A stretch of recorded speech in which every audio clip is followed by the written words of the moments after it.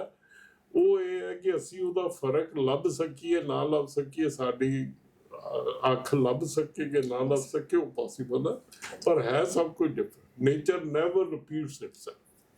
ਸੋ ਜਦੋਂ ਰਿਪੀਟ ਨਹੀਂ ਕਰ ਸਕਦੀ, ਜੇ ਇਹ ਸਾਨੂੰ ਇਸ ਗੱਲ ਦਾ ਇਲਮ ਹੋ ਜਾਏ, ਫਿਰ ਅਸੀਂ ਕਿਸੇ ਨਾਲ ਕੰਪੇਅਰ ਨਹੀਂ ਕਰ ਸਕਦੇ।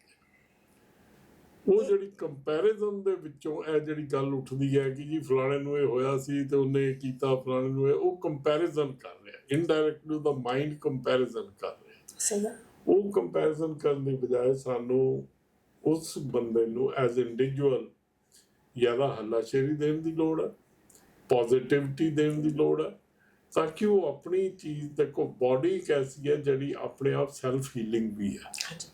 ਉਹ ਠੀਕ ਹੈ, ਉਮਰ ਦੇ ਨਾਲ ਉਹਦੀ ਸੈਲਫ ਹੀਲਿੰਗ ਪ੍ਰੋਪਰਟੀਜ਼ ਘਟ ਜਾਂਦੀਆਂ, ਪਰ ਬਾਡੀ ਸੈਲਫ ਹੀਲਿੰਗ ਹੈ। ਬੱਚੇ ਨੂੰ ਸੱਟ ਲੱਗੇ, ਇਮੀਡੀਏਟ ਅੰਦਰੋਂ ਬਾਡੀ ਦੇ ਵਿੱਚੋਂ ਹੀ ਠੀਕ ਕਰਨ ਦੇ ਮੈਕੈਨਿਜ਼ਮ ਚੱਲ ਪੈਂਦੇ ਆ, ਕਿਉਂਕਿ ਉਹ ਏਜ ਹੈ। ਕਹਿੰਦਾ ਮਤਲਬ ਹਰ ਬਾਡੀ ਦੇ ਵਿੱਚ ਉਹਨੂੰ ਹੀਲਿੰਗ ਮੈਕੈਨਿਜ਼ਮ ਹੈਗਾ, ਸਮਝਣ ਦੀ ਲੋੜ ਹੈ ਸਰ। ਹਾਂ, ਉਸ ਹੀਲਿੰਗ ਮੈਕੈਨਿਜ਼ਮ ਨੂੰ ਅਸੀਂ ਇਨਹਾਂਸ ਕਰਨਾ।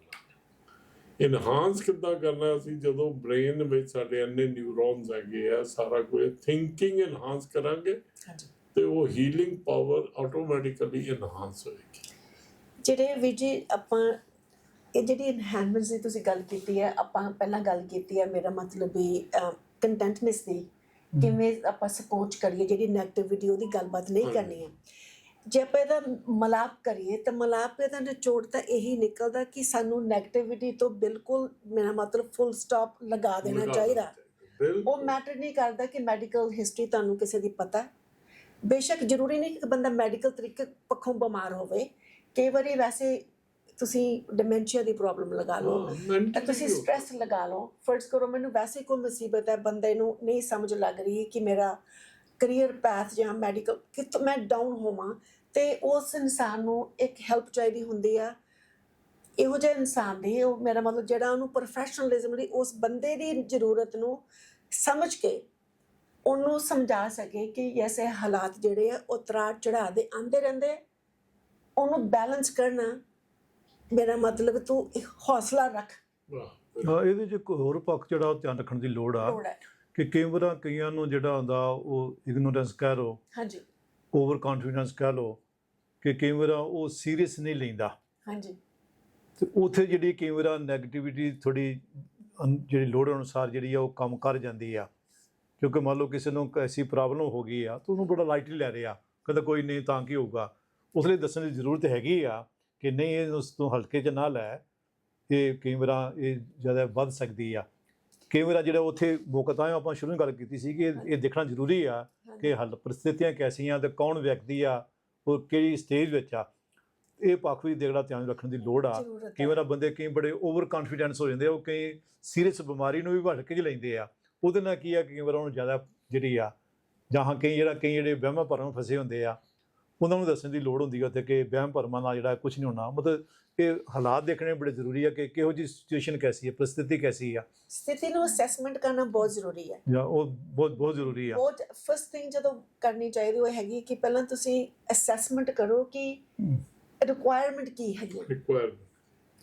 ਜਦੋਂ ਆਪਾਂ ਰਿਕੁਆਇਰਮੈਂਟ ਡਾਇਗਨੋਸ ਕਰ ਸਕੀਏ ਕਿਸੇ ਹਾਲਾਤ ਵਿੱਚ ਵੀ, ਮੈਡੀਕਲ ਰਿਕੁਆਇਰਮੈਂਟ ਹੋ ਗਈ, ਉਹਦੀ ਵੈਲਬੀਇੰਗ ਦੀ, ਘਰ ਉਹਨੇ ਕਿਵੇਂ ਆਪਣੀ ਦੇਖਭਾਲ ਕਰਨੀ, ਉਹਦੇ ਖਾਣੇ ਦੀ, ਉਹਦੇ ਕੱਪੜੇ ਦੀ, ਉਹਦੀ ਗੱਲਬਾਤ ਕਰਨ ਦੀ, ਇਹ ਬਹੁਤ ਇੱਕ ਤਰ੍ਹਾਂ ਦੀਆਂ ਦਵਾਈਆਂ ਦਾ ਕੰਮ ਕਰਦੀਆਂ ਚੀਜ਼ਾਂ ਹੈ।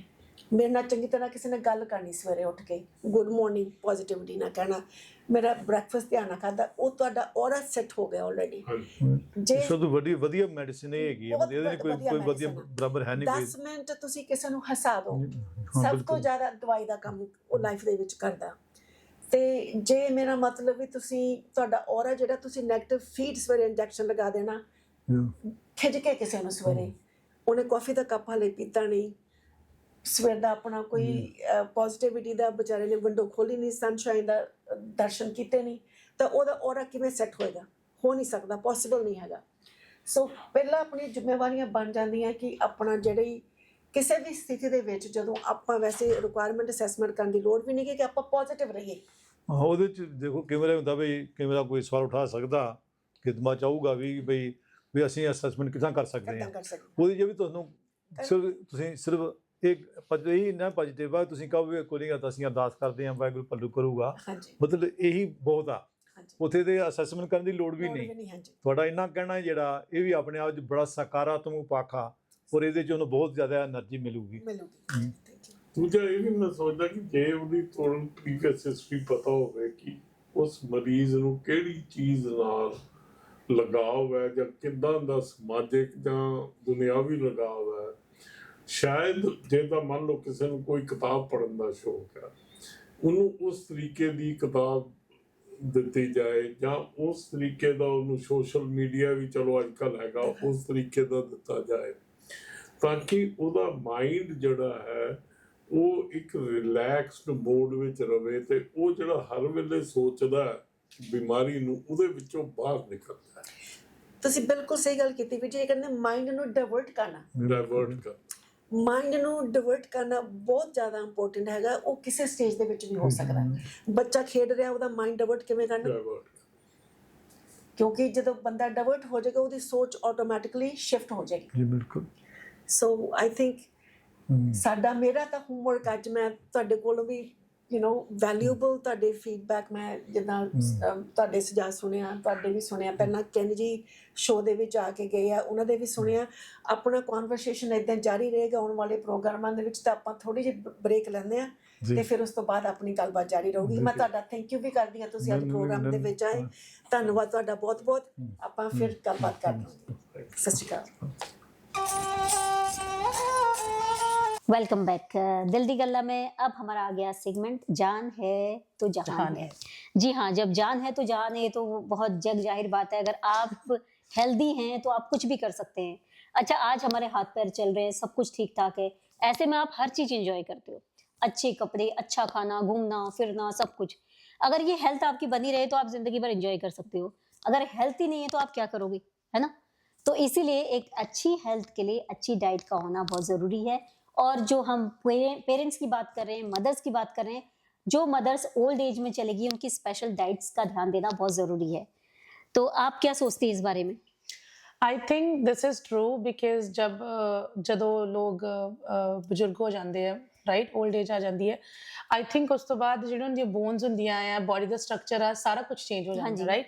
ਸਾਰੀ ਦੀਆਂ ਸਾਰੀਆਂ ਚੀਜ਼ਾਂ ਬਿਲਕੁਲ ਡਿਫਰੈਂਟ ਹੋ ਜਾਂਦੀਆਂ। ਜਿੱਦਾਂ ਹੁਣ ਮੇਰੀ ਜੋ ਏਜ ਹੈ, ਇਸ ਏਜ 'ਚ ਮੈਂ ਯੰਗ ਆ, ਮੈਨੂੰ ਐਨਰਜੀ ਫੀਲ ਹੁੰਦੀ ਹੈ, ਸਾਰਾ ਕੁਝ, but at the same time ਜਦੋਂ ਆਪਾਂ ਬੁੱਢੇ ਹੋ ਜਾਂਦੇ ਆ ਉਹ ਸੇਮ ਚੀਜ਼ ਨਹੀਂ ਰਹਿੰਦੀ। ਤੇ ਆਈ ਥਿੰਕ ਉਹਦੇ ਵਿੱਚ ਬਿਲਕੁਲ ਤੁਸੀਂ ਸਹੀ ਕਿਹਾ, ਜਿਹੜੀ ਡਾਈਟ ਆ ਉਹ ਬਹੁਤ ਮੈਟਰ ਕਰਦੀ ਹੈ। ਤੇ ਮੈਨੂੰ ਲੱਗਦਾ ਬੱਚਿਆਂ ਨੂੰ ਵੀ ਧਿਆਨ ਰੱਖਣਾ ਚਾਹੀਦਾ ਵਾ ਕਿ ਪੇਰੈਂਟਸ ਨੂੰ ਵੱਧ ਤੋਂ ਵੱਧ ਹੈਲਦੀ ਚੀਜ਼ਾਂ ਹੀ ਦੇਣ ਤੇ ਘਰ 'ਚ ਬਣਿਆ ਹੋਇਆ ਖਾਣਾ ਹੀ ਦੇਣ ਉਹਨਾਂ ਨੂੰ, राइट जी। तो मोस्टली अगर आप मदर्स डे में बाहर लेके जा रहे हैं तो बाहर मत लेके जाएं, घर में हेल्दी फूड बनाएं। आपको मैं कई सारी चीजें बता सकती हूँ। ज्यादा से ज्यादा कैल्शियम और प्रोटीन उनको दें, क्योंकि कैल्शियम उनके बॉन्स के लिए बहुत जरूरी है, विटामिन डी बहुत जरूरी है, क्योंकि धूप तो निकलती नहीं, और निकलती भी है तो बाहर चल नहीं पाते हैं। तो आप घर में उन सब चीजों की पूर्ति कर सकते हैं।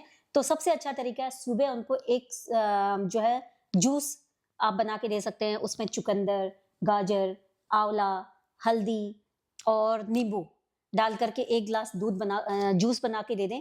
वो जूस बहुत एनर्जेटिक और हेल्दी होता है, भरपूर है सारी चीजें उसमें, और आंवले तो बहुत जबरदस्त होते हैं।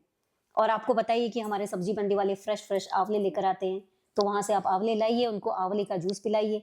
तो आंवला बहुत जरूरी है उनके फूड में शामिल करना। कुकुम्बर वो खा नहीं सकते, कुकुम्बर का जूस निकाल लें, बिल्कुल, है ना। या कुकुम्बर की एक जैसे आप रायता बनाते हैं बूंदी का, वैसे आप कुकुम्बर का रायता बना सकते हैं। और मैं आपको एक बहुत अच्छा तरीका बताती हूँ कुकुम्बर का रायता बनाने का। जैसे कुकुम्बर कस के उसका पानी भी ना निकाले, वैसे ही दही में डाल दें, और राई नहीं होती, राई पीस करके उसमें मिक्स कर दें। अगर आप मिर्ची ना डालें और नमक भी बहुत थोड़ा डालें तो भी चल जाएगा, वो बहुत स्वादिष्ट है और हेल्दी भी है। अगर कुकुम्बर के साथ आप थोड़ी गाजर भी डाल देंगे कस के, या चुकंदर डाल देंगे, तो वो और भी हेल्दी बन जाएगा, उसका कलर भी चेंज हो जाएगा।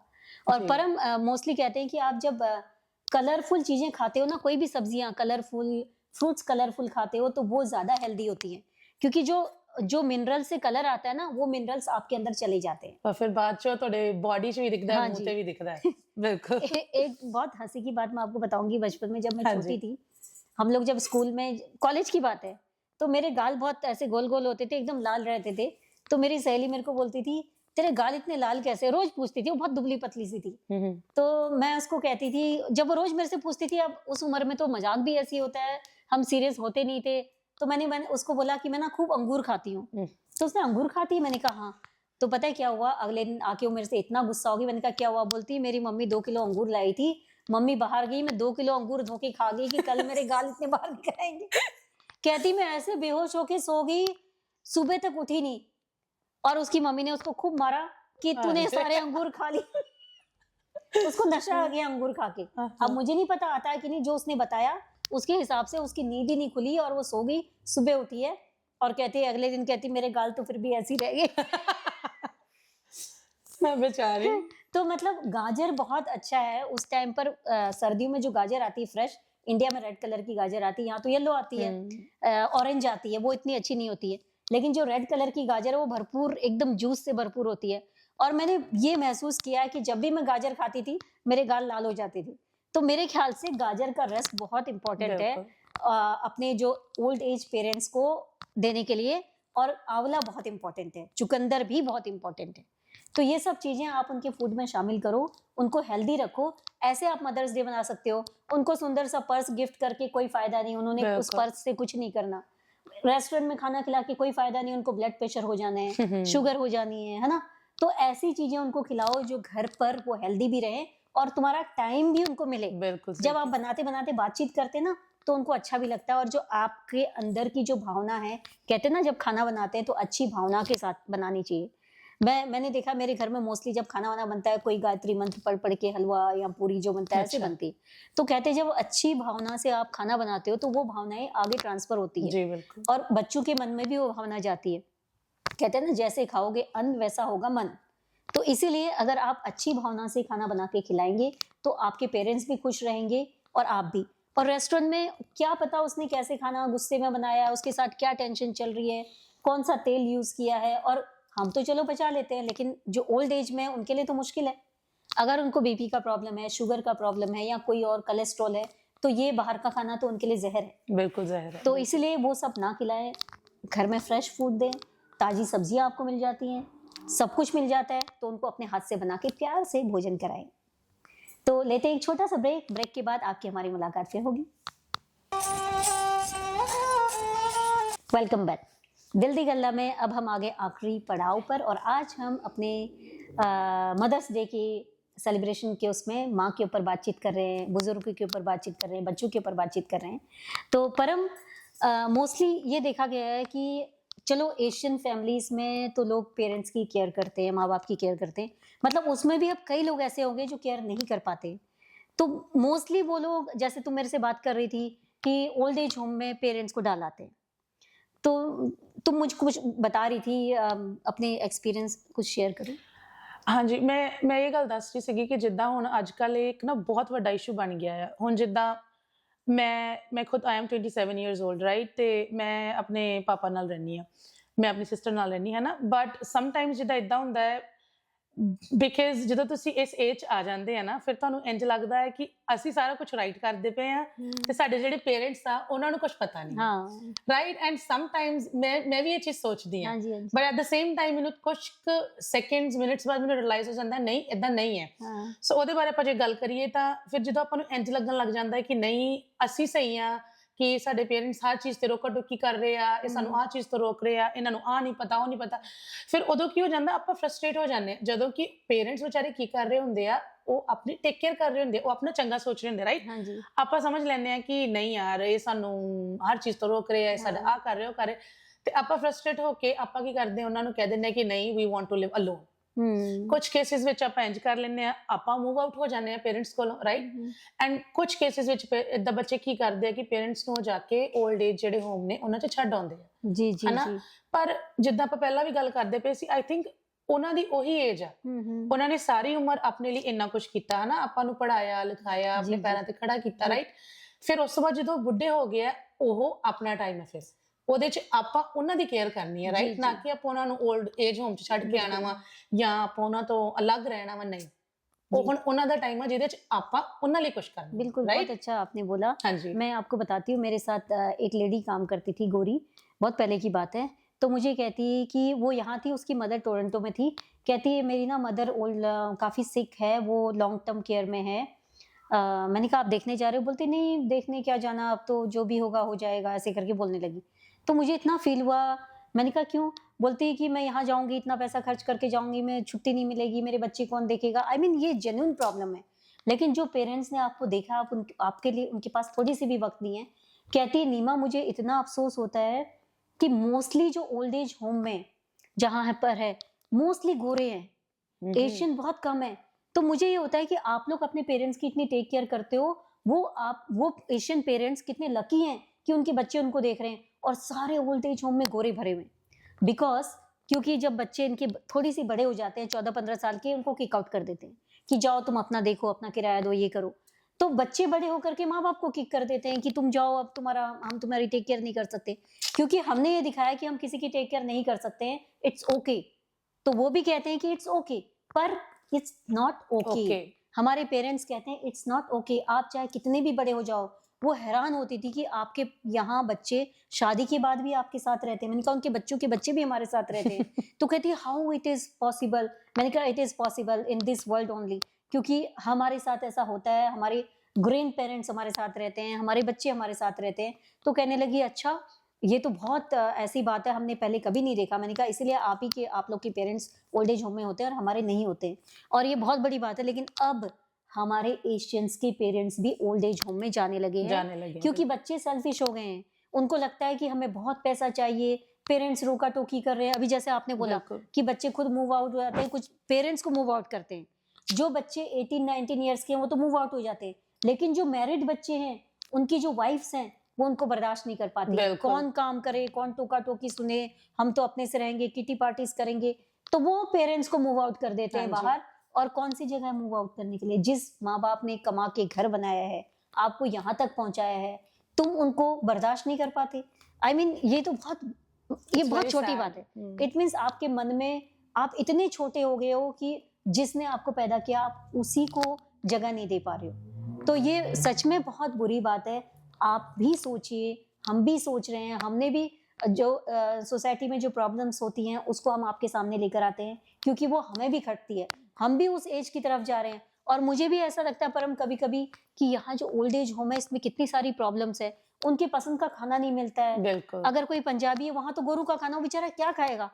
पूरी जिंदगी उसने पंजाबी खाना, वो खुशबू, वो सब मसाले की खुशबू तो सब चली जाती है। और एक खाना कितना है उसका, थोड़ा सा खाना वो भी पसंद का नहीं है, तो आदमी क्या ही जिएगा। बिल्कुल सही बात। और वो भी हाँ जी, मैं वही कह रही हूँ, कितनी बार कितनी ओल्ड लेडीज ने मुझे बोला है नीमा जी आप प्रोग्राम करते हो, आप उसमें ये क्यों नहीं बोलते कि जो यहाँ के हॉस्पिटल्स होते हैं, ओल्ड एज होम होते हैं, उसमें पंजाबी खाना क्यों नहीं होता? क्योंकि हम वहाँ पर जाते हैं, मेनू पड़े रहते हैं, हमारे लोग पड़े रहते हैं, वो खाना नहीं खा पाते, इंजॉय नहीं कर पाते। ये तो ये प्रॉब्लम तो है। तो वहां जाने की नौबती क्यों आई, है ना? तुम अपने घर में बना के खिलाओ, कुछ तो टाइम दे सकते हो ना उनको।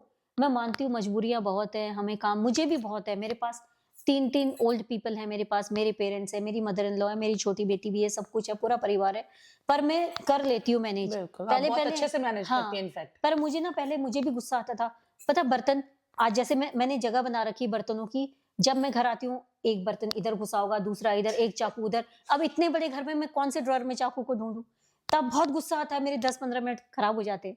लेकिन मैं उसको मैनेज करती हूँ, नहीं अगर मैंने इनको एक छोटी सी बात के लिए किया तो इनकी इंडिपेंडेंस चली जाएगी। अभी इनको प्राउड फील हो रहा है कि मैंने ना झाड़ू मार दिया था, मैंने ना ये काट दिया था। अगर मैं बोलूंगी कि आपने चाकू सही जगह पर नहीं रखा और आपने ये कर दिया, तो कल से वो काम करना बंद कर देंगे कि ये मुझे डांटेगी। तो उनका जो इंडिपेंडेंस है वो चला जाएगा।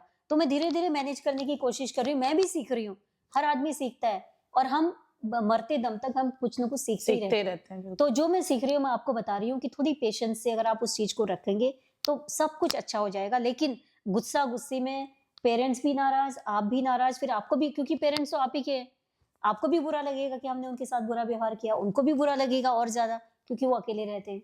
तो ये सब चीजें ना हमारे लिए भी प्रॉब्लम्स है, उनके लिए भी है। हाँ जी, ਆਪਾਂ ਜਿਹੜੀ ਗੱਲ ਕਰਦੇ ਪਏ ਹਾਂ ਕਿ ਗੁੱਸਾ ਪੇਰੈਂਟ ਰਾਈਟ, ਐਂਡ ਵੈਸੇ ਵੀ ਜਿਹੜੀ ਦੁਨੀਆ ਹੈ, ਆਈ ਡੋਨਟ ਨੋ ਤੁਸੀਂ ਸੁਣਿਆ ਹੋਏਗਾ, ਪੰਜਾਬੀ ਦੀ ਕਹਾਵਤ ਹੈ ਜੱਗ ਜਿਉਂਦਿਆਂ ਦੇ ਮੇਲੇ। हाँ जी, if you know what it means right.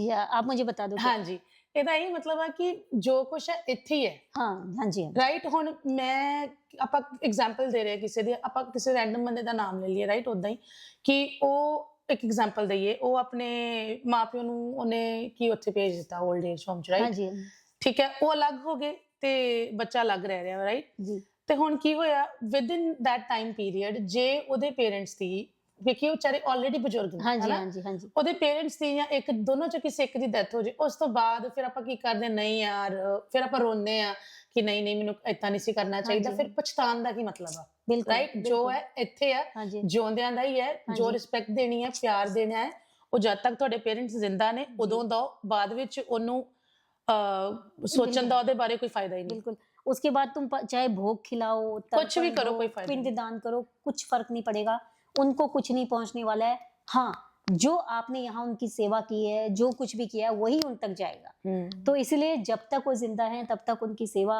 जितनी भी आपसे हो सकती है करो।